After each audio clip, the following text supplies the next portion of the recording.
Good morning students. कल मैंने आपको कुछ टॉपिक्स हैं, कुछ पॉइंट्स हैं, उनको स्वयं के लिए पढ़ने के लिए दिए थे, जिसमें हमने एक चैप्टर देखा था economic concepts and planning. Second जो आपका चैप्टर था उसमें मैंने आपको 4 पॉइंट दिए थे।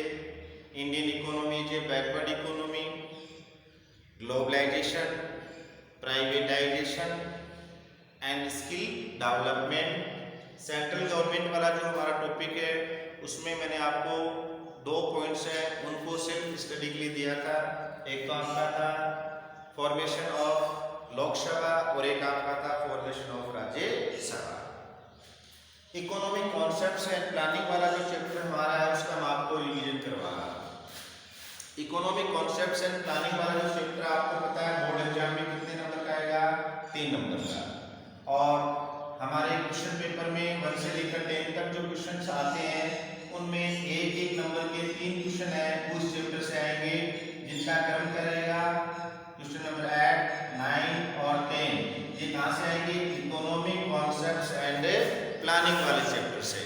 देखो हमने क्लासरूम में इन चैप्टर्स को बहुत अच्छे से पढ़ा है, अब मैं थोड़ा फास्टली इनका आपको रिवीजन करवाऊंगा।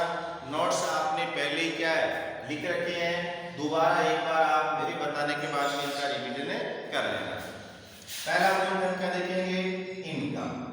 पहला पॉइंट आपका क्या है? इनकम, जिसे हिंदी में क्या बोलते हैं? आय। ठीक है, इनकम के बारे में हमने क्या देखा है? Income is the most important factor to determine the development या to determine the welfare of any person और फैमिली। किसी भी परिवार या व्यक्ति के विकास को निर्धारित करने वाला जो मोस्ट इंपॉर्टेंट फैक्टर है वो कौन सा? आपका इनकम। ठीक है, यानी किसी भी फैमिली या किसी भी परिवार की इनकम अगर बढ़ रही है इट मीन्स उस फैमिली या पर्सन का क्या हो रहा है? डेवलपमेंट हो रहा है। फर्स्ट पॉइंट आपको क्या रखना है? Income is the most important factor to determine the development of a family और पर्सन। सेकंड पॉइंट आपका है, अगर हम किसी भी कंट्री की नेशनल इनकम जो है, नेशनल इनकम को हिंदी में क्या बोलते हैं? राष्ट्रीय आय, और इसको टोटल इनकम भी बोला जाता है। अगर किसी भी देश के द्वारा अपने देश की नेशनल इनकम या टोटल इनकम है इसकी कैलकुलेशन कर ली जाती है, इसको डिटरमाइन कर लिया जाता है, इसका मेजरमेंट कर लिया जाता है, तो उस कंट्री के लिए क्या क्या बेनिफिट्स रहेंगे। तो अगर किसी भी कंट्री के द्वारा अपनी नेशनल इनकम या टोटल इनकम को डिटरमाइन कर लिया है, मेजर कर लिया है, तो उसके क्या बेनिफिट्स उस कंट्री को हो सकते हैं। तो 2 पॉइंट आप ध्यान रख लेना। We can find out about the economic condition and economic progress of a country by calculation of national income. We can compare our economy with other economy of the world by calculation of national income। तो देखो ये दोनों सामान्य सी बातें हैं, आपको ध्यान में रह जाएंगी। यहाँ से क्वेश्चन आ भी सकता है, चांस तो बहुत कम है, लेकिन बाई चांस अगर पूछ ले तो आप इसका उत्तर आप लिख सकते हो। ठीक है, नेक्स्ट पॉइंट हम पढ़ेंगे। थर्ड पॉइंट जो आपका है वो आपका है नेशनल इनकम। नेशनल इनकम जिसको हम टोटल इनकम भी बोलते हैं और हिंदी में इसे क्या बोलते हैं? राष्ट्रीय आय। नेशनल इनकम को हिंदी में क्या बोलते हैं? राष्ट्रीय आय, और टोटल इनकम यानी कुल आय। इसकी डेफिनेशन आपको याद रखनी है। What do you mean about national income? Define the term national income, explain the meaning of national income. तो नेशनल इनकम किसे कहेंगे? The total income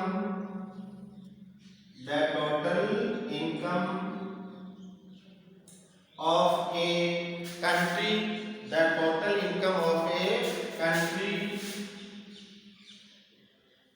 earned by all the resources of production in a financial year in a country is known as national income। क्या definition है? the total income of a country earned by all the resources of production in a financial year in a country is known as national income and total income. ठीक है, अब देखो all the resources of production, ये concept मैंने आपको classroom में बताया था। किसी भी वस्तु के प्रोडक्शन के लिए हमें man, money, material, machine, management, land, ये जो रिसोर्सेज है इनकी रिक्वायरमेंट होती है। और ये जो रिसोर्सेज हैं ये सब क्या करते हैं, प्रोडक्शन की जो प्रोसेस है उसमें इनकम है वो अर्न करते हैं। ठीक है, तो फर्स्ट पॉइंट आपका हो गया, income is the most important factor to determine the development of any person और फैमिली। नेशनल इनकम की कैलकुलेशन अगर हम कर रहे हैं तो नेशनल इनकम की कैलकुलेशन करने से हमारी कंट्री को क्या बेनिफिट्स हो सकते हैं, क्या क्या प्रॉफिट्स हो सकते हैं। अगर हमने हमारे देश की नेशनल इनकम इसकी कैलकुलेशन कर ली है तो हम इंडिया की जो इकोनॉमिक कंडीशन है, इकोनॉमिक प्रोग्रेस है, उसका पता लगा सकते हैं। हम इंडियन इकोनॉमी है इसको वर्ल्ड की अदर कंट्री है उनकी इकोनॉमी से क्या कर सकते हैं, कंपेयर कर सकते हैं।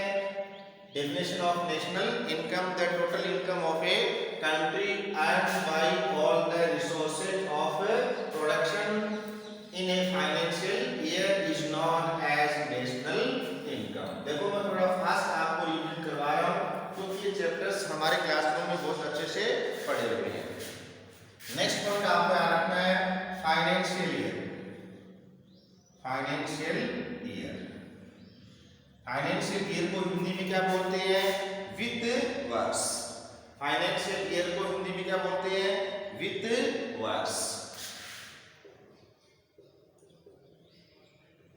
यानी जो भी आय और व्यय, इनकम और एक्सपेंडिचर के जो रिकॉर्ड्स हैं, जो लेखा जोखा है, वो हमारे देश में वित्त वर्ष के तहत निर्धारित किए गए, वित्त वर्ष के तहत रखे जाते हैं। और ये फाइनेंशियल ईयर है, इसका टाइम पीरियड इंडिया में क्या है, तो आपको पता है the time period from 1 April to 31 March. 1 अप्रैल से 31 मार्च तक का जो टाइम पीरियड है वो क्या कहलाएगा, वन फाइनेंशियल ईयर या एक वित्त वर्ष। तो आंसर क्या लिखोगे आप, the time period from 1 April to 31 March is known as financial year in our country. तो भारत में फाइनेंशियल ईयर किस टाइम पीरियड को माना जाता है, 1 April to 31 March. Next point हमें याद रखना है प्रोडक्शन, जिसको हिंदी में क्या बोलते हैं, उत्पादन। ठीक है, जैसे आप कई पॉइंट्स देखते हो कि इंडिया में क्या इस बार रबी क्रॉप इसका प्रोडक्शन कितना हुआ, खरीफ क्रॉप का प्रोडक्शन है कितना हुआ। ठीक है, मिनरल्स है उनका प्रोडक्शन कितना किया जा रहा है, नेचुरल गैस है उसका इंडिया में कितना प्रोडक्शन हो रहा है। प्रोडक्शन का हिंदी में क्या होता है, उत्पादन। ठीक है, इसकी जो डेफिनेशन है वो इजी लैंग्वेज में अगर याद रखना चाहो तो आप क्या याद रख सकते हो, production is a process in which raw materials are changed into valuable and useful products. For example देखो आपके पास क्या है, शुगर केन है, क्या आपके पास शुगर केन है, शुगर केन से आपने क्या बना लिया, जूस, और जूस से आपने क्या बना लिया, शुगर। तो शुगर केन से शुगर का जो निर्माण हो रहा है इस प्रोसेस को हम कहते हैं प्रोडक्शन। और शुगर केन से शुगर के प्रोडक्शन की जो प्रोसेस है इससे हमें शुगर प्राप्त हुआ है। और शुगर जो है वो रॉ मटेरियल की तुलना में कैसा है, यूजफुल है। कैसा है, यूजफुल है, और इसकी प्राइस भी क्या है, ज्यादा है। ठीक है, बुक में हमारे क्या डेफिनेशन दे रखी है, creation of utility, creation of utility and creation of price increase is known as production. Creation of utility, उपयोगिता का सृजन, and creation of increase in prices, मूल्यों में वृद्धि, क्या कहलाता है, प्रोडक्शन। देखो शुगर से हमने क्या बनाया, शुगर केन।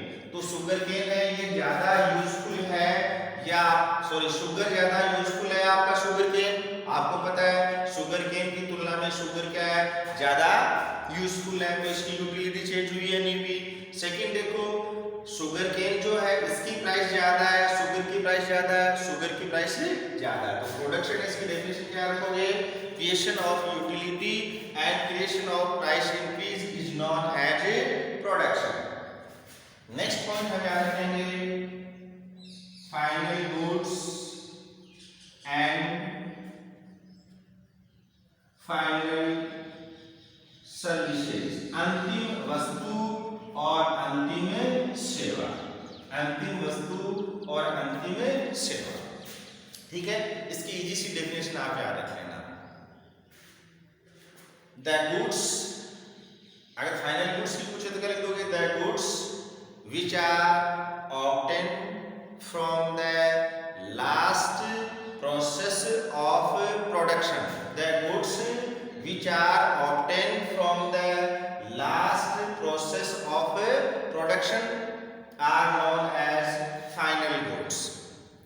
ठीक है, those services which are obtained from the last process of production are known as final services। देखो ये वॉच है, ये क्या है, फाइनल गुड है, और इसका हम फाइनल कंजम्पशन कर रहे हैं, क्या कर रहे हैं, फाइनल कंजम्पशन कर रहे हैं। इसके मैन्युफैक्चरिंग की प्रोसेस थी और उस प्रोसेस के लास्ट जो स्टेज है उससे हमें क्या प्राप्त हुई है, वॉच प्राप्त हुई है, तो फाइनल गुड है ये। और फाइनल गुड है, इसकी मैन्युफैक्चरिंग में जो भी प्रोडक्ट काम में लिए गए, जो भी गुड्स काम में लिए गए, उन्हें हम क्या कहेंगे, इंटरमीडिएट गुड्स। जैसे इस वॉच में ये क्या लगा हुआ है, इसकी चेन लगी हुई है, ये क्या है, इंटरमीडिएट गुड है। इसका डायल है, ये भी क्या है, इंटरमीडिएट गुड है। इसके अंदर जो सुई लगी हुई है 3, वो भी क्या है, इंटरमीडिएट गुड्स है। तो आपको समझ में आ गया फाइनल गुड्स किसे कहेंगे। नेक्स्ट हमारा आएगा gross domestic income. Gross domestic income, जिसे हम हिंदी में क्या बोलेंगे, सकल घरेलू आय। क्या बोलेंगे, सकल घरेलू आय। वो तो आपकी क्या थी, नेशनल इनकम, ये क्या आ गई आपकी, ग्रॉस डोमेस्टिक इनकम। ठीक है, ग्रॉस डोमेस्टिक इनकम किसे कहेंगे, the total income which earned within the domestic boundaries of a country is known as gross domestic income. किसी भी देश की घरेलू सीमाओं के अंदर, किसी भी देश की घरेलू सीमाओं के अंदर अर्जित की गई कुल आय को ग्रॉस डोमेस्टिक इनकम कहते हैं। ठीक है, नेक्स्ट पॉइंट आपका आएगा gross domestic product. Gross domestic product, इसको हिंदी में क्या बोलेंगे, सकल घरेलू उत्पाद, उसको शॉर्ट में बोलते हैं जीडीपी।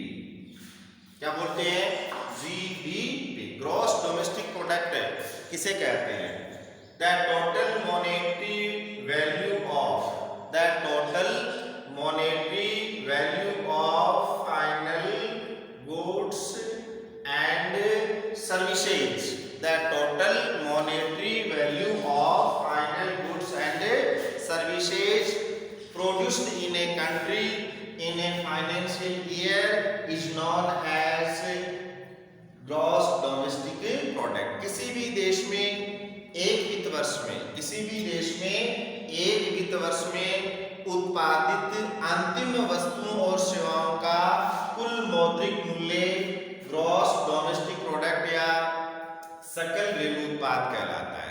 ठीक है, तो अभी तक हमने क्या क्या पॉइंट पढ़ लिए, फटाफट एक बार मैं आपको दोबारा बता देता हूँ। पहला पॉइंट हमें क्या रखना है, income.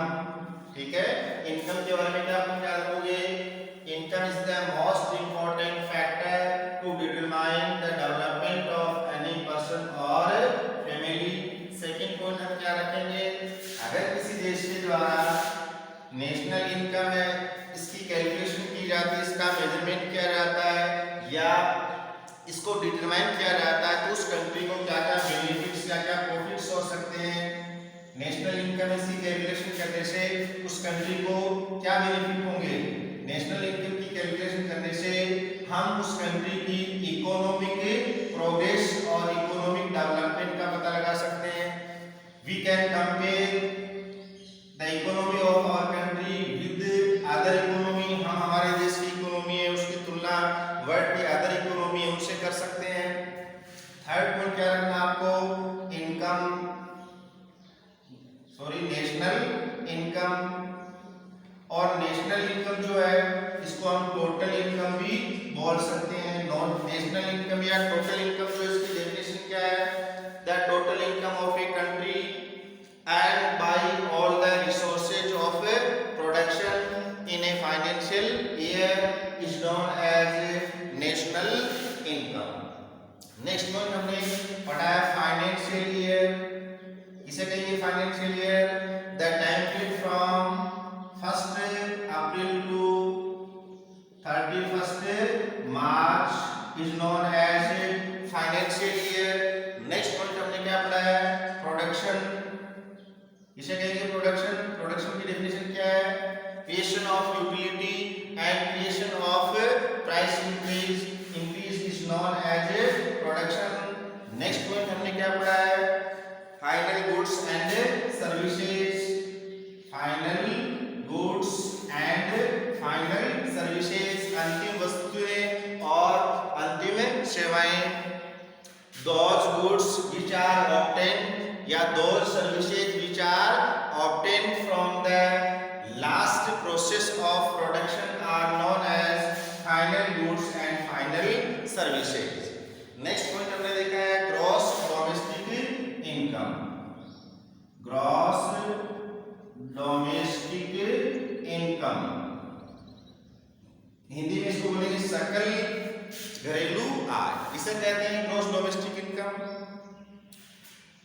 The total income which is earned, the total income which earned within domestic boundaries of a country is known as gross domestic income. Next point हमारा क्या है, gross domestic product. Next point क्या है, gross domestic product. Gross domestic product सकल घरेलू उत्पाद। किसे कहेंगे, the total monetary value of final goods and final services produced in a country in a financial year is known as gross domestic product। देखो gross domestic product है, इसकी calculation करते समय हम गुड्स एंड सर्विसेज है उनकी final value है, ठीक है, फाइनल गुड्स और फाइनल सर्विसेज है उनकी वैल्यू है उसको हम शामिल करते हैं, क्योंकि इंटरमीडिएट जो गुड्स है उनकी जो वैल्यू है वो फाइनल गुड्स है उसमें पहले से शामिल होती है। नेक्स्ट पॉइंट देखो, नेक्स्ट पॉइंट हम पढ़ेंगे पर कैपिटा इनकम। नेक्स्ट पॉइंट आपका क्या है, पर कैपिटा इनकम। और पर कैपिटा इनकम को हम एवरेज इनकम भी बोल सकते हैं। पर कैपिटा इनकम को क्या बोल सकते हैं, एवरेज इनकम। प्रति व्यक्ति आय, प्रति व्यक्ति आय। और एवरेज इनकम को क्या बोलेंगे हम, औसत आय। देखो मैं फटाफट लिख रहा हूँ, सब हैंडराइटिंग इस तरह से लिख रहा हूँ, आपको एग्जाम में ऐसा नहीं करना है, आपको अच्छे से लिख के आना। देखो पर कैपिटा इनकम या एवरेज इनकम है, उसकी अगर आपसे डेफिनेशन पूछ ली जाए तो हम क्या लिखेंगे। देखो अगर किसी भी कंट्री की जो टोटल इनकम है, टोटल इनकम है या क्या बोल सकते हैं नेशनल इनकम है, किसी भी कंट्री की टोटल इनकम या नेशनल इनकम है उसको हम किससे डिवाइड करते हैं, टोटल पॉपुलेशन से। किससे डिवाइड करते हैं, टोटल पॉपुलेशन से। तो वो इनकम जो आएगी वो क्या कहलाएगी, आपकी पर कैपिटा इनकम। क्या डेफिनेशन लिखेंगे, when the total income of a country या when the national income of a country is divided by total population. Population. ये क्वेश्चन इस बार के लिए मोस्ट इंपोर्टेंट है, ध्यान रखना। अभी तक नहीं आया ये क्वेश्चन, अभी तक 10th क्लास की बोर्ड एग्जाम में नहीं आया, तो इंपॉर्टेंट है। व्हेन द टोटल इनकम, या क्या लिख सकते हो, when the national income of a country is divided by the total population, it is known as per capita income. और पर कैपिटा इनकम है, इसको ज्ञात करने का अगर आपसे फार्मूला पूछा जाए तो फार्मूला क्या लिखोगे, total income upon total population या national income upon total population. ध्यान रखना, इंपॉर्टेंट है।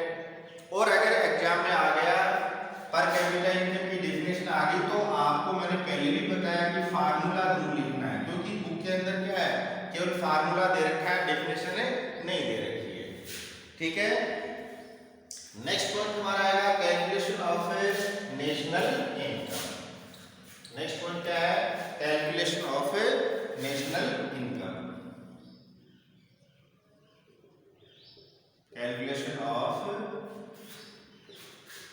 National income in India, Bharat में राष्ट्रीय आय की गणना। देखो, नेशनल इनकम की कैलकुलेशन से रिलेटेड आपको 2 पॉइंट्स है, वो याद रखने, दोनों ही बहुत इंपॉर्टेंट है। पहला पॉइंट क्या रखोगे, इंडिया में नेशनल इनकम जो है, इसकी कैलकुलेशन का जो फर्स्ट एफर्ट है वो किसके द्वारा किया गया था और कब किया गया था, तो आपको पता है 1868। भारत में राष्ट्रीय आय की गणना का प्रथम प्रयास कब किया गया, 1868 में। और किसके द्वारा, दादा भाई नारोजी के द्वारा। किसके द्वारा, दादा भाई नारोजी के द्वारा।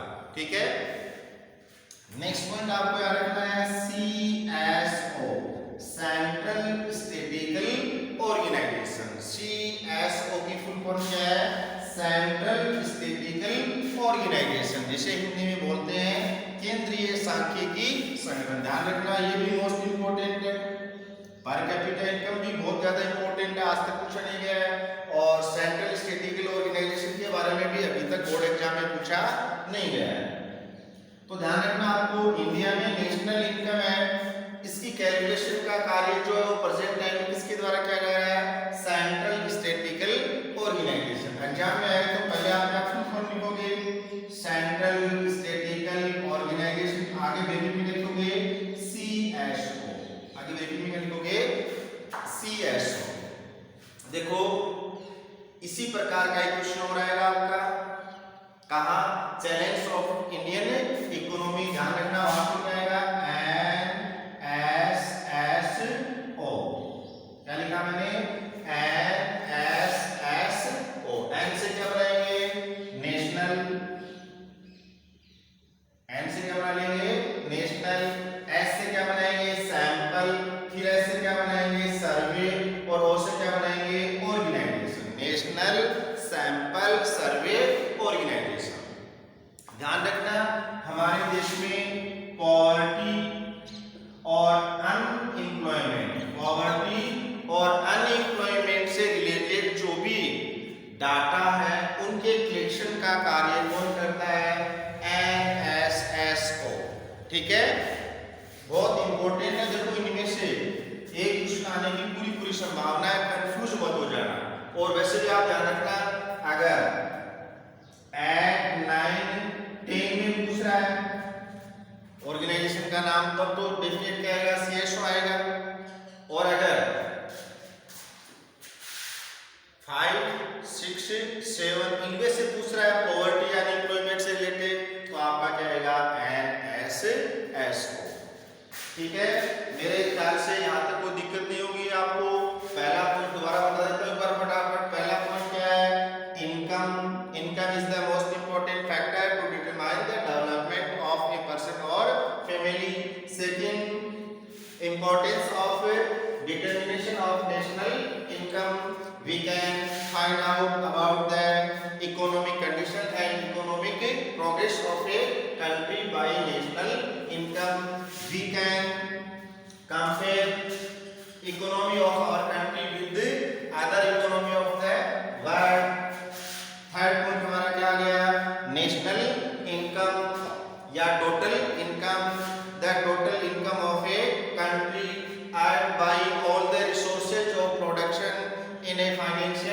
Year is known as national income.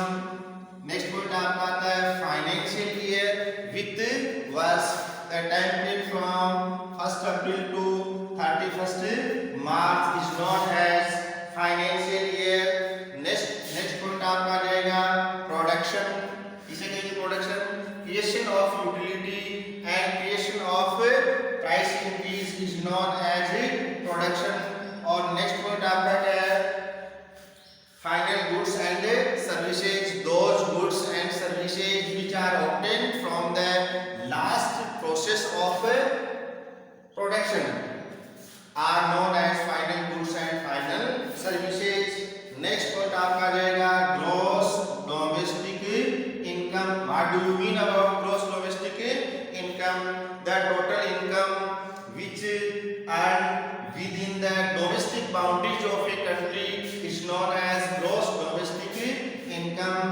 Next point आपका क्या आएगा, gross domestic product, शॉर्ट में क्या आएगा GDP। G से क्या बनाओगे gross, D से domestic, P से product। gross domestic product है, उसकी डेफिनेशन क्या रखोगे, the total monetary value of final goods and services, the total monetary value of final goods and services earned by the total monetary value of final goods and services in a country in a financial year is known as gross domestic product। next point आपका क्या रहेगा, per capita income। when the national income या total income of a country is divided by the total population it is known as per capita income और average income। Formula क्या रहेगा, national income या total income upon total population.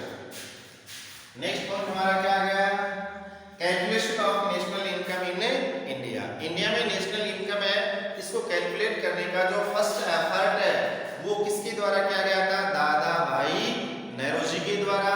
कब, 1868 में। अब next point आपका आएगा sectors of Indian economy. Next हम क्या पढ़ेंगे, sectors of Indian economy.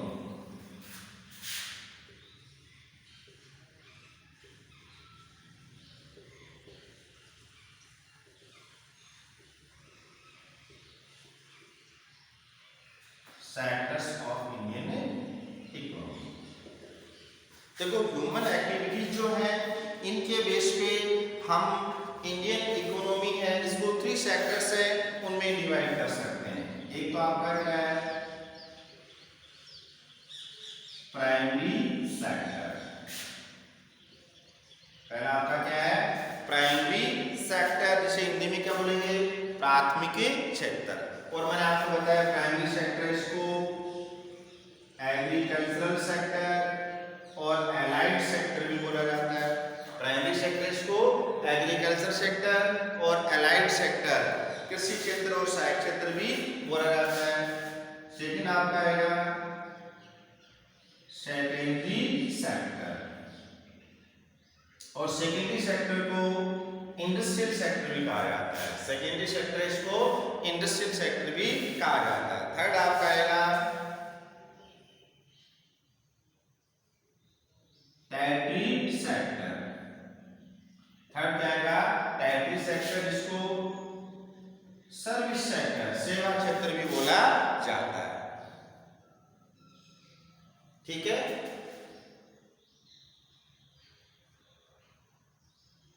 टैरिटरी sector है इसको सर्विस सेक्टर भी बोला जाता है। तो देखो प्राइमरी सेक्टर में कौन सी एक्टिविटी जाती है, सेकेंडरी सेक्टर में कौन सी एक्टिविटी जाती है और टैरिटरी सेक्टर में कौन सी एक्टिविटी जाती है, ध्यान रखना।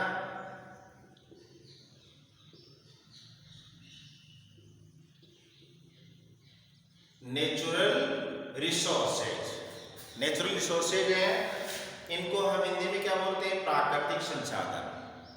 हमारे चारों तरफ बहुत सारे नेचुरल रिसोर्सेज हैं वो अवेलेबल है। अगर नेचुरल जो रिसोर्सेज हैं इनका हम डायरेक्ट यूज करें नेचुरल जो रिसोर्सेज है इनका हम डायरेक्ट यूज करें और डायरेक्ट यूज करके किसी वस्तु का निर्माण करें, तो वो एक्टिविटीज है किस सेक्टर की कहलाएंगे? प्राइमरी सेक्टर की। ठीक है, what do you mean about primary sector? A sector in which goods are produced, a sector in which goods are produced by the direct use of, ध्यान रखना प्राइमरी सेक्टर की activities है वो किस पे डिपेंड है? Direct use of natural resources. A sector in which goods are produced by the direct use of natural resources is known as primary sector। यहाँ से पूछा जाए what do you mean about activities of primary sector? Those human activities which are based on direct use of natural resources are known as activities of primary sector। देखो जैसे agriculture का कार्य हम कर रहे हैं, एग्रीकल्चर में मान लीजिए अपन क्या है, वीट कल्टीवेशन कर रहे हैं, तो वीट कल्टीवेशन करने के लिए हमें किसकी जरूरत है? लैंड की। लैंड क्या है? नेचुरल रिसोर्स है। और वीट की जो क्रॉप है इसकी ग्रोथ के लिए हमें किसकी रिक्वायरमेंट रहेगी? रेनफॉल, सनलाइट और स्पेशल क्लाइमेट उसकी रिक्वायरमेंट रहेगी। और ये सब क्या आपके नेचुरल रिसोर्सेज है, और इन नेचुरल रिसोर्सेज है इनका हम डायरेक्ट यूज करके क्या कर रहे हैं? वीट की कल्टीवेशन कर रहे हैं, कॉटन की कल्टीवेशन कर रहे हैं, किसी भी फूड ग्रेन या कमर्शियल क्रॉप उसकी कल्टीवेशन कर रहे हैं, तो ये एक्टिविटी क्या कहलाएगी? Activity of primary sector. ध्यान रखना आपको प्राइमरी सेक्टर की जो एक्टिविटीज हैं उनके उदाहरण याद रखने हैं। जैसे कि आपको एग्रीकल्चर किसका एग्जाम्पल है? प्राइमरी सेक्टर का। हंटिंग, माइनिंग, ठीक है, और कैटल फार्मिंग या डेयरी, ये सब किसके एग्जाम्पल है? प्राइमरी सेक्टर के। ध्यान रखना इंपॉर्टेंट क्वेश्चन है, right any two activities of primary sector. तो आप लिखोगे एग्रीकल्चर, माइनिंग, हंटिंग, डेयरी, ये सब किसके एग्जाम्पल है? प्राइमरी सेक्टर के। नेक्स्ट पॉइंट ध्यान रखना कि प्राइमरी सेक्टर से हम जो भी प्रोडक्ट ऑब्टेन कर रहे हैं, प्राइमरी सेक्टर से हम जो भी प्रोडक्ट ऑब्टेन कर रहे हैं उन्हें बोलते हैं नेचुरल प्रोडक्ट। प्राइमरी सेक्टर से हम जो भी प्रोडक्ट ऑब्टेन कर रहे हैं उन्हें हम क्या बोलेंगे? Natural product. जैसे हमने प्राइमरी सेक्टर में क्या है, वीट की कल्टीवेशन की थी, तो हमें क्या प्राप्त हो गया? वीट। वीट क्या कहलाएगा? Natural product. ऐसे हम माइनिंग के द्वारा जो भी मिनरल्स ऑब्टेन कर रहे हैं, कॉपर है, जिंक है, ठीक है, गोल्ड है, सिल्वर है, आयरन ओर है, ये सब के सब आपके क्या कहलाएंगे? Natural product. क्या कहलाएंगे? Natural product. तो जो भी आपकी फूड ग्रेन क्रॉप्स हैं या कमर्शियल क्रॉप्स हैं, वो सब क्रॉप्स आपकी क्या कहलाएंगी? Natural product. मिल्क है वो भी आपका क्या है? Natural product. जितने भी आपके मिनरल्स हैं वो किसके एग्जांपल है? Natural product. What do you mean about natural product? Those products which are obtained from the primary sector, which are obtained from the primary sector या which are formed या created by primary sector are known as natural product। और natural products जो हैं उनके example आप लिख सकते हो, व्हीट है, कॉटन है, शुगर केन है, मिल्क है, ठीक है, कॉपर, गोल्ड, सिल्वर, ये सब किसके एग्जांपल है? Primary sector. ठीक है, अब प्राइमरी सेक्टर इसको हम एग्रीकल्चर सेक्टर क्यों बोलते हैं? क्योंकि most of the activities of primary sector are depends on primary sector. Sorry, most of the activities of primary sector are depend on agriculture. प्राथमिक क्षेत्र की जो ज्यादातर गतिविधियां हैं वो किस पे डिपेंड करती हैं? कृषि पे डिपेंड करती हैं, इसलिए इसको एग्रीकल्चर सेक्टर भी बोला जाता है। प्राइमरी सेक्टर इसको अलाइड सेक्टर क्यों बोला जाता है? क्योंकि प्राइमरी सेक्टर है वह सेकेंडरी सेक्टर को क्या प्रोवाइड करवाएगा? नेचुरल प्रोडक्ट्स प्रोवाइड करवाएगा या रॉ मटेरियल प्रोवाइड करवाएगा। तो प्राइमरी सेक्टर क्या करता है? सेकेंडरी सेक्टर है, इसकी प्रोडक्शन में हेल्प करता है, इसलिए इसको अलाइड सेक्टर के नाम से भी जाना जाता है। नेक्स्ट आपका आएगा सेकेंडरी सेक्टर। तो देखो प्राइमरी सेक्टर से हमने क्या प्राप्त कर लिया, नेचुरल प्रोडक्ट। और इस नेचुरल प्रोडक्ट को, जैसे वीट है, वीट से क्या कर सकते हैं आप, बहुत से प्रोडक्ट प्राप्त कर सकते हैं। जैसे आपने बिस्किट बना लिया, वीट से क्या बना लिया, बिस्किट। या अपना पहले का जो एग्जाम्पल देख लो, हमने क्या प्राप्त कर लिया, शुगर केन, और शुगर केन से हमने क्या बना ली, शुगर। तो शुगर केन क्या आपका नेचुरल प्रोडक्ट है, और इस नेचुरल प्रोडक्ट को किसमें कन्वर्ट किया गया है, सॉरी शुगर में, नेचुरल प्रोडक्ट है, इसको किसमें कन्वर्ट किया गया है, शुगर में। और ये कार्य किसी इंडस्ट्री या फैक्ट्री में किया जा रहा है। और इस प्रोसेस के द्वारा क्या हुआ है, रॉ मटेरियल जो था उसको वैल्यूएबल एंड यूजफुल प्रोडक्ट में कन्वर्ट किया गया। तो सेकेंडरी सेक्टर, इसकी डेफिनेशन क्या रखोगे, a sector in which natural products भी लिख सकते हो, या a sector in which raw materials are changed into valuable and useful products is known as secondary sector. ठीक है, this sector is also known as industrial sector. Secondary sector, इसको industrial sector क्यों बोला जाता है, क्योंकि सेकेंडरी सेक्टर में goods का प्रोडक्शन किसी भी इंडस्ट्री में, किसी भी फैक्ट्री में किया जाता है। थर्ड आपका आ रहा है टेरिटरी सेक्टर या सर्विस सेक्टर।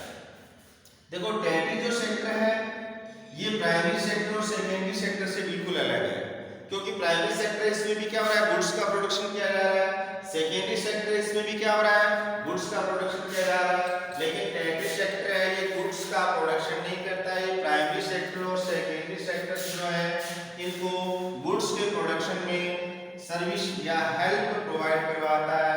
इसके द्वारा सर्विसेज हैं ये क्रिएट की जाती है, इसलिए टेरिटरी सेक्टर को सर्विस सेक्टर के नाम से जाना जाता है। ठीक है, टेरिटरी सेक्टर इसकी डेफिनेशन क्या रखेंगे, A sector which helps primary sector and secondary sector in the production of goods is known as tertiary sector. Services are created by tertiary sector so that it is considered या called या known as service sector. Secondary sector के sorry मैं example भूल गया था।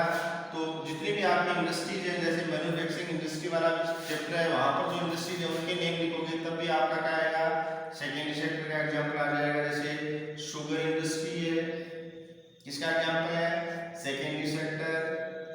Cotton textile industry है, ये भी किसका एग्जाम्पल है, सेकेंडरी सेक्टर का। टेरिटरी सेक्टर है, इसके द्वारा कौन कौन सी सर्विसेज प्रोवाइड करवाई जा रही है, जैसे ट्रांसपोर्टेशन है, ट्रेड, बैंकिंग, इंश्योरेंस, स्टोरेज, ये सब की सब, कम्युनिकेशन, ये सब की सब सर्विसेज है किसके द्वारा प्रोवाइड करवाई जा रही है, टेरिटरी सेक्टर के द्वारा। ठीक है, क्लियर हो गया। ह्यूमन एक्टिविटीज के बेस पे इंडियन इकोनॉमी है, इसको हम 3 पार्ट्स में डिवाइड कर सकते हैं।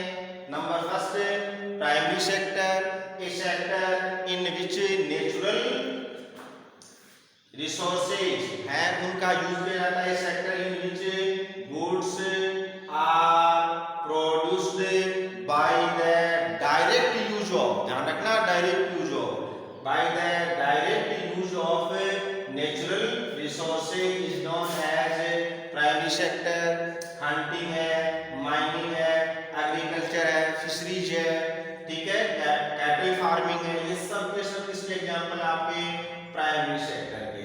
प्राइमरी सेक्टर है ये एग्रीकल्चरल सेक्टर भी कहलाता है। क्यों कहलाता है, because most of the activities of primary sector are based on agriculture. It is also known as allied sector. Allied sector क्यों बोला जाता है, because primary sector provide raw material for secondary sector, या primary sector helps secondary sector in the production of goods, so that it is also known as allied sector. Secondary sector, a sector in which natural products, a sector in which natural products are changed into valuable and useful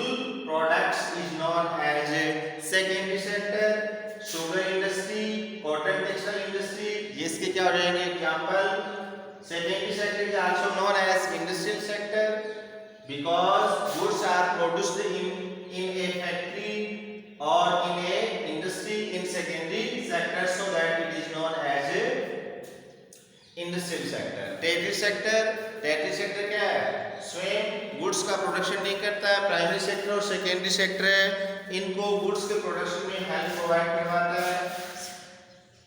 territory sector क्या है? Services create करता है, इसलिए इसको service sector के नाम से भी जाना जाता है। और टेरिटरी सेक्टर के द्वारा प्रोवाइड करवाई जाने वाली सर्विसेज कौन कौन सी है?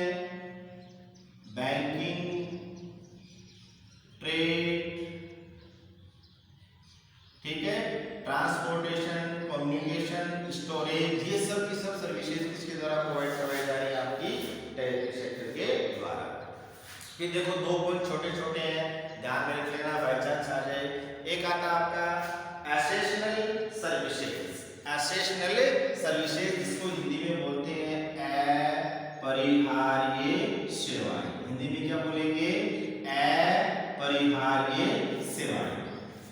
देखो कुछ सर्विसेज ऐसी होती हैं जो गुड्स है या सर्विसेज है, इनके क्रिएशन में या प्रोडक्शन में किसी प्रकार सहयोग नहीं प्रदान करती, लेकिन फिर भी इनकी हमें रिक्वायरमेंट होती है। जैसे service of a teacher, service of A doctor, ठीक है, सर्विस ऑफ ए वॉशरमैन, ये सब की सब आपकी क्या है? एसेशनल सर्विसेज है, लेकिन इनकी वस्तुओं के उत्पादन में कोई रिक्वायरमेंट नहीं होती। एक ध्यान रखना, इंफॉर्मेशन टेक्नोलॉजी है, इस पर बेस्ड भी कुछ क्या है? हमारी सर्विसेज है, जैसे एटीएम बूथ्स है, ठीक है, एटीएम बूथ्स है, कॉल सेंटर्स है, ये किस पे बेस्ड है? इंफॉर्मेशन टेक्नोलॉजी पर आधारित कुछ सर्विसेज हैं। नेक्स्ट देखो आपकी बुक में कौन दे रखा है? Historical change in sector. Historical change in sector, ये पॉइंट हम कहाँ पढ़ेंगे? नेक्स्ट चैप्टर में पढ़ेंगे। हिस्टोरिकल चेंज इन सेक्टर्स का मतलब क्या है? एक तो जीडीपी में या नेशनल इनकम में, एक एम्प्लॉयमेंट में, इन सेक्टर्स के कंट्रीब्यूशन के बारे में हमें देखना है। देखो जब भारत आजाद हुआ था उस समय सबसे ज्यादा एम्प्लॉयमेंट अपॉर्चुनिटी वो कौन सा सेक्टर प्रोवाइड करवा रहा था? Primary sector. फिर धीरे धीरे क्या है? इंडस्ट्रियल सेक्टर का डेवलपमेंट हुआ, तो कुछ जो एम्प्लॉयमेंट अपॉर्चुनिटीज है वो कहाँ ट्रांसफर हो गई? सेकेंडरी सेक्टर में। और प्रेजेंट टाइम में टेरिटरी सेक्टर है, वो बहुत से लोगों को क्या है? एम्प्लॉयमेंट प्रोवाइड करवा रहा है। लेकिन प्रेजेंट टाइम में भी सबसे ज्यादा एम्प्लॉयमेंट जो प्रोवाइड करवाने का काम है वो कौन सा सेक्टर कर रहा है? Primary sector. और प्राइमरी सेक्टर में भी agriculture. GDP gross domestic product या नेशनल इनकम है, इसमें भी प्रारंभ में 1950 से लेकर 1990 तक जीडीपी और नेशनल इनकम में ज्यादा कंट्रीब्यूशन किसका था? प्राइमरी सेक्टर का। धीरे धीरे प्राइमरी सेक्टर इसका कंट्रीब्यूशन घटा और सेकेंडरी सेक्टर और टेरिटरी सेक्टर है इनका कंट्रीब्यूशन बढ़ गया। और प्रेजेंट टाइम में जीडीपी या नेशनल इनकम में सबसे ज्यादा कंट्रीब्यूशन है वो अगर आपसे पूछा जाए तो किस सेक्टर का है? तो वो आपका है टेरिटरी सेक्टर का। फिर देखो बीच में कुछ पॉइंट्स आएंगे जिनमें आपको ध्यान लगाना है, जैसे नेशनल इनकम। नेशनल इनकम की डेफिनेशन याद है सबको? The total income earn by all the resources of production in a country in a financial year is known as national income। अब देखो नेशनल इनकम की जो इंपॉर्टेंस है उसमें हमने देखा था कि नेशनल इनकम के द्वारा हम क्या कर सकते हैं?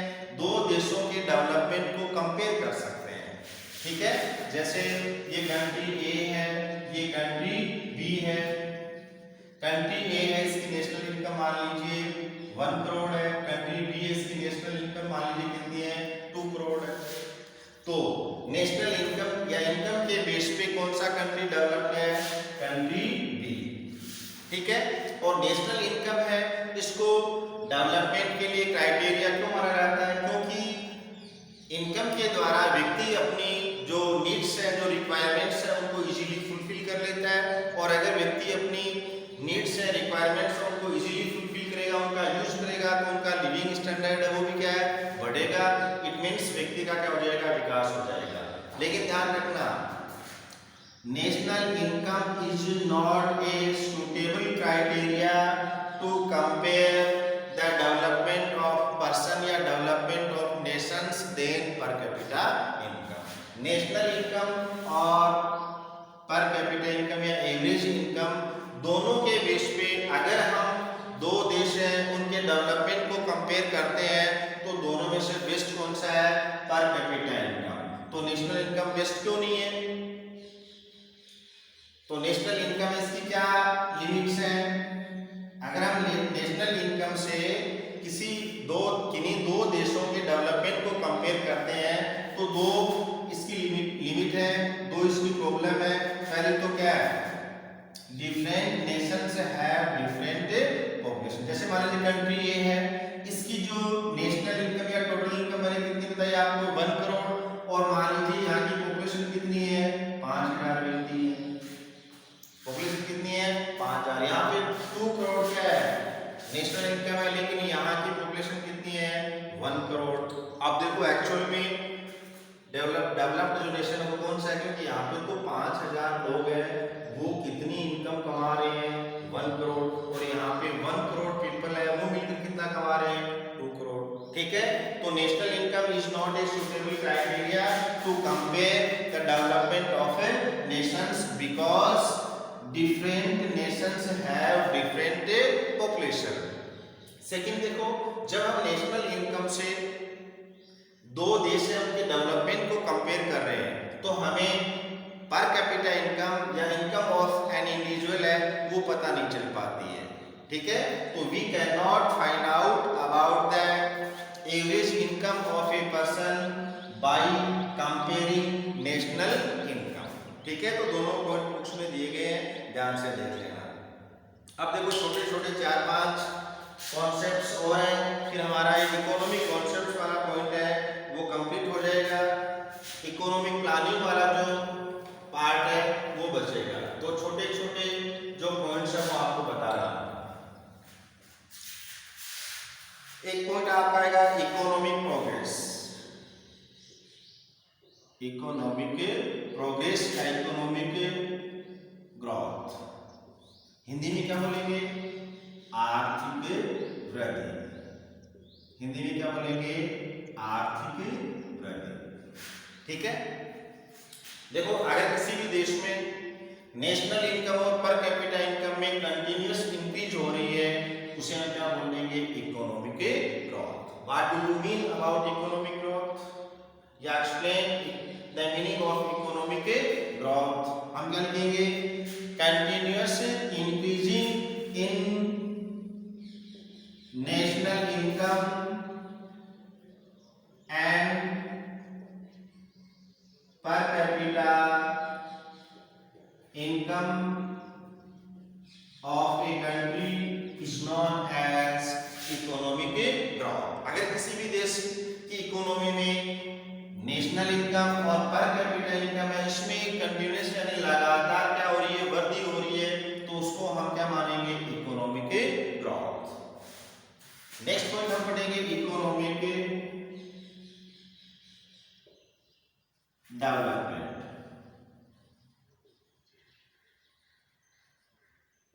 इसे हिंदी में क्या बोलेंगे, आर्थिक विकास।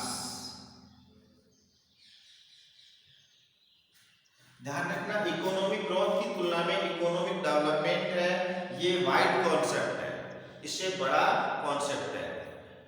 इकोनॉमिक डेवलपमेंट में क्या होगा, नेशनल इनकम और पर कैपिटा इनकम जो आपकी है ये तो बढ़ी रही है, इसके साथ साथ देश में क्या होगा, पॉलिटिकल सेक्टर में, इंस्टीट्यूशनल सेक्टर में, टेक्निक ऑफ प्रोडक्शन में, कल्चरल सेक्टर में क्या होगा, फेवरेबल चेंज होगा। ठीक है, व्हेन या along with increasing in national income and पर capita income of a country, favourable change in political sector, cultural sector, technique of the production is known as economic progress. Sorry, economic development is known as economic development.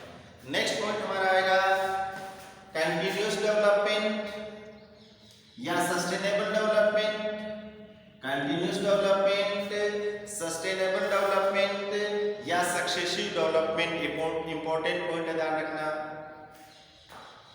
Continuous development या successive development या sustainable development, सतत विकास, धारणीय विकास या पोषणीय विकास। तो continuous development किसे कहेंगे? देखो, इस इकोनॉमिक हॉट जो चल रही है, इंडस्ट्रियल हॉट जो चल रही है, इसमें हमारे जो नेचुरल रिसोर्सेज जो है, इनका हम एक्सेसिव यूज कर रहे हैं और जितने रिसोर्सेज उनका हम यूज कर रहे हैं उनकी तुलना में उनकी पूर्ति है वो बहुत कम हो रही है। और अगर इसी तरह हम प्रोग्रेस में लगे रहेंगे तो हमारे नेचुरल रिसोर्सेज हैं वो क्या हो जाएंगे? समाप्त हो जाएंगे और नेक्स्ट जनरेशन है उसके सामने नेचुरल रिसोर्सेज है इनकी शॉर्टेज क्रिएट हो जाएगी।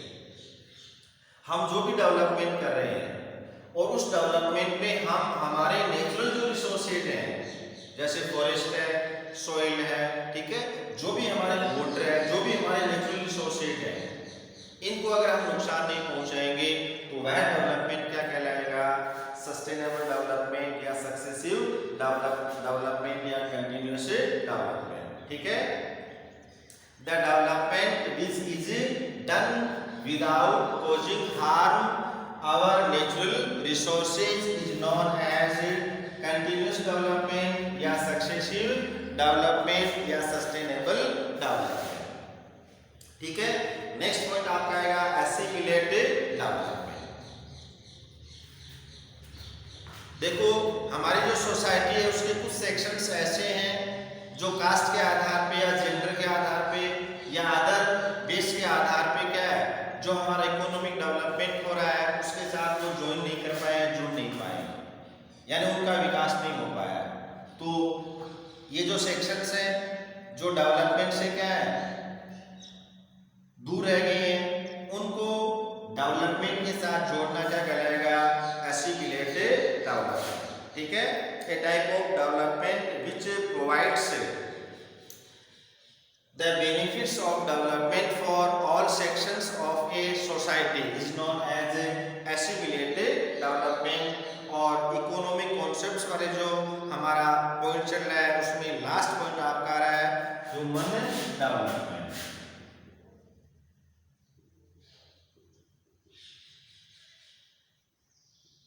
मानव विकास।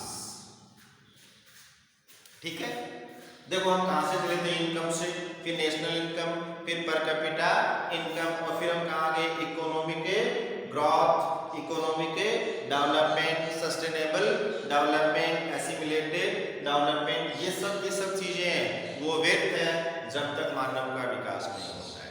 तो सच्चे मायने में हम विकास या डेवलपमेंट है वो किससे मेजर करेंगे? ह्यूमन डेवलपमेंट से।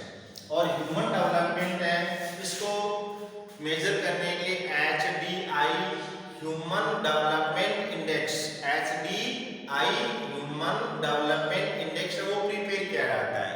और ह्यूमन डेवलपमेंट इंडेक्स प्रिपेयर करने का जो कॉन्सेप्ट है ये सबसे पहले महबूब उल हक, क्या नाम बोल रहा हूं मैं?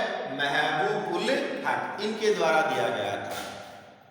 और महबूब उल हक ने ह्यूमन डेवलपमेंट को मेजर करने के लिए, डिटरमाइन करने के लिए ह्यूमन डेवलपमेंट इंडेक्स प्रिपेयर करने की बात की। और ह्यूमन डेवलपमेंट इंडेक्स है उसको प्रिपेयर करते समय 3 एक्सपेंसिव डायमेंशंस है इनका यूज किया जाता है। इंपॉर्टेंट क्वेश्चन है, ध्यान रखना। और ये 3 इंपॉर्टेंट एक्सपेंसिव डायमेंशंस कौन से हैं? इसमें आपको 3 पॉइंट याद रखने हैं। एक तो आपका आ जाएगा हेल्थ, और हेल्थ है इसको हम किससे मेजर करते हैं? लाइफ एक्सपेक्टेंसी रेट के द्वारा। इसके द्वारा लाइफ एक्सपेक्टेंसी रेट के द्वारा। एक आपका आएगा स्टैंडर्ड ऑफ लिविंग, जीवन स्तर। और स्टैंडर्ड ऑफ लिविंग है इसको हम किससे मेजर करेंगे?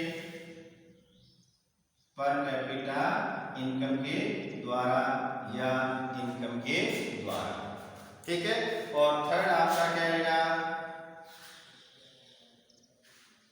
नॉलेज, और नॉलेज को हम किससे, नॉलेज या एजुकेशन, उसको हम किससे मेजर करेंगे, लिटरेसी रेट्स, किससे मेजर करेंगे, लिटरेसी रेट्स। तो हमारा देखो इकोनॉमिक कॉन्सेप्ट एंड प्लानिंग वाला जो चैप्टर है उसमें हमारा आधा पार्ट आज कंप्लीट हो गया है।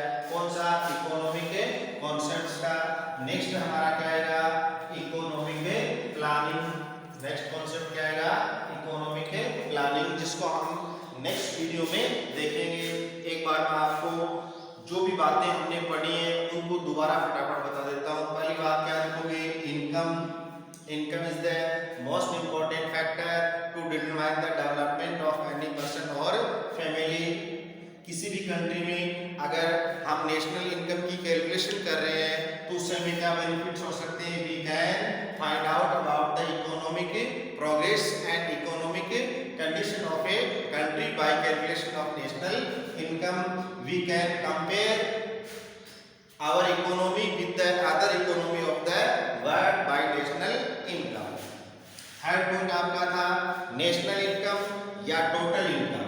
नेशनल इनकम या टोटल इनकम, जिसको हिंदी में क्या बोलते हैं, राष्ट्रीय आय। क्या डेफिनेशन याद रखोगे, the total income of a country earned by all the resources of production in a country in a financial year। आगे अगर ऐड करना चाहो through the process of manufacturing is known as national income। Next point आपका क्या आएगा, 5 minute. Next point क्या आएगा आपका, फाइनेंशियल ईयर। ठीक है, the time period from 1 April to 31 March is known as financial year. Next point क्या जाएगा आपका, production, creation of utility and creation of increase price is known as production.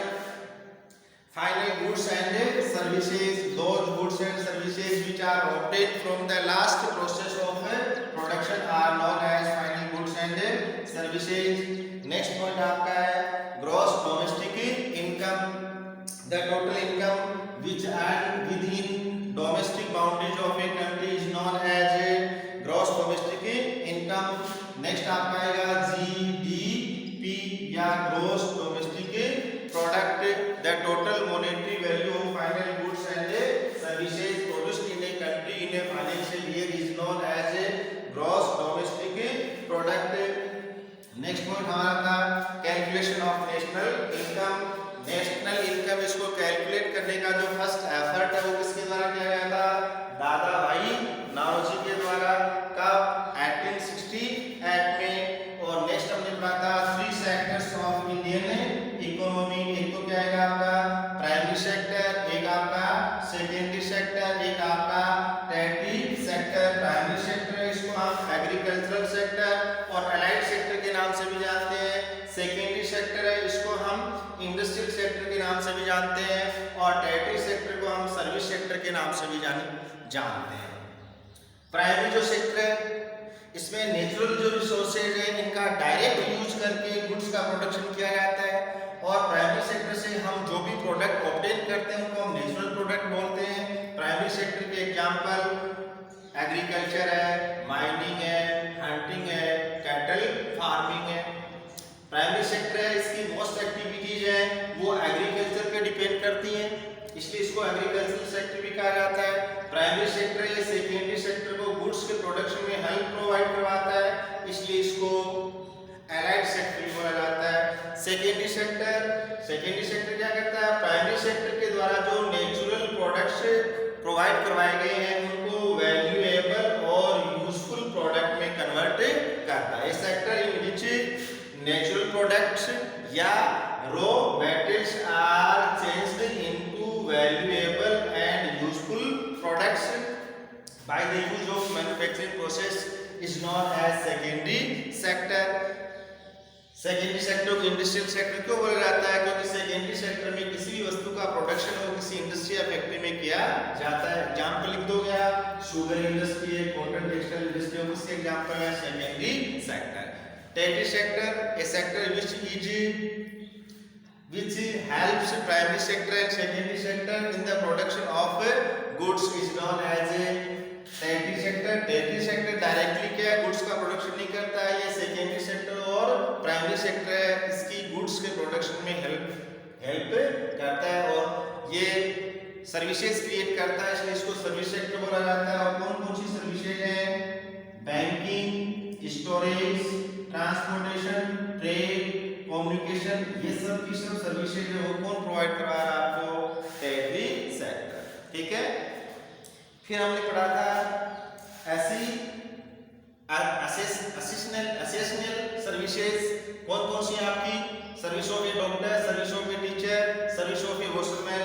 एक हमने पढ़ा था इंफॉर्मेशन टेक्नोलॉजी पे आधारित जो सर्विसेज है, एटीएम बूथ्स है और सेंटर्स हैं।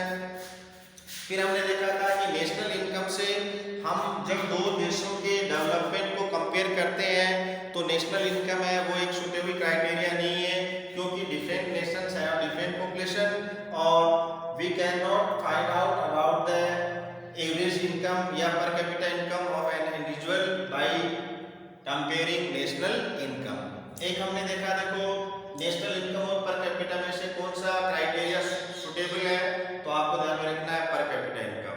एक पॉइंट अपना रह गया था और वो पॉइंट आपका ये है, बिसाइड्स इनकम, इनकम के अलावा, besides income there are some other personal ambitions and targets of a person for his development. और वो एम्बिशंस या टारगेट्स क्या क्या हैं, व्यक्ति इनकम के अलावा क्या चाहता है, अपनी सुरक्षा चाहता है, सिक्योरिटी, वो हमारी सोसाइटी में इक्वल ट्रीटमेंट चाहता है, ठीक है, सिक्योरिटी चाहता है, डिग्निटी चाहता है, इक्वलिटी चाहता है और फ्रीडम चाहता है।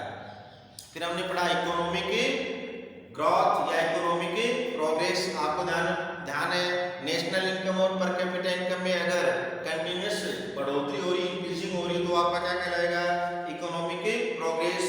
इकोनॉमिक डेवलपमेंट, क्या इकोनॉमिक डेवलपमेंट, पर कैपिटा इनकम और नेशनल इनकम में तो वृद्धि हो रही है, उसके साथ साथ कल्चरल सेक्टर में, सोशल सेक्टर में, टेक्निक्स ऑफ प्रोडक्शन है उनमें क्या हो रहा है, फेवरेबल चेंज हो रहा है, तो उसे हम क्या बोल देंगे, इकोनॉमिक डेवलपमेंट। एक आपका है सस्टेनेबल डेवलपमेंट, सक्सेसिव डेवलपमेंट और कंटिन्यूअस डेवलपमेंट। किसे कहेंगे, जो भी आप डेवलपमेंट कर रहे हैं और उस डेवलपमेंट में अगर हम हमारे नेचुरल जो रिसोर्सेज हैं उनको नुकसान नहीं पहुंचा रहे हैं, तो वो आपका क्या कहलाएगा, कंटिन्यूअस डेवलपमेंट। और एक आपका है ह्यूमन डेवलपमेंट। ह्यूमन डेवलपमेंट का कॉन्सेप्ट है वो 1990 में महबूब उल हक के द्वारा दिया गया था।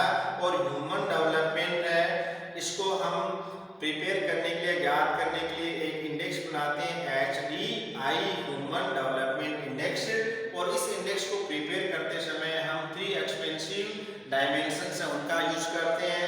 एक तो आपका क्या है, हेल्थ, हेल्थ को हम किससे मेजर करेंगे, लाइफ एक्सपेक्टेंसी से। और एक आपका क्या है, लिविंग स्टैंडर्ड, लिविंग स्टैंडर्ड को हम किससे मेजर करेंगे, पर कैपिटा इनकम। और एक पॉइंट आपका क्या है, हेल्थ, लिविंग स्टैंडर्ड। एक आपका है एजुकेशन, इसको हम किससे मेजर कर लेंगे, लिटरेसी रेट से। ओके, बेस्ट ऑफ लक, इसको ध्यान से पढ़ लेना। नेक्स्ट जो हमारा वीडियो आएगा उसमें हम किसको देखेंगे, एक तो पॉइंट हम देखेंगे इकोनॉमिक प्लानिंग के जो भी पॉइंट्स रह गए, थोड़े से पॉइंट है उनको देखेंगे। उसके साथ में हम किसको देखेंगे, नेक्स्ट जो चैप्टर है उसमें मैंने आपको इंडियन इकोनॉमी से बैकवर्ड इकोनॉमी, ठीक है, ग्लोबलाइजेशन, प्राइवेटाइजेशन, स्किल डेवलपमेंट है वो आपको पढ़ना है। उसके बारे में नेक्स्ट हमारी क्लास होगी, उसमें हम देखेंगे। Okay, best of luck.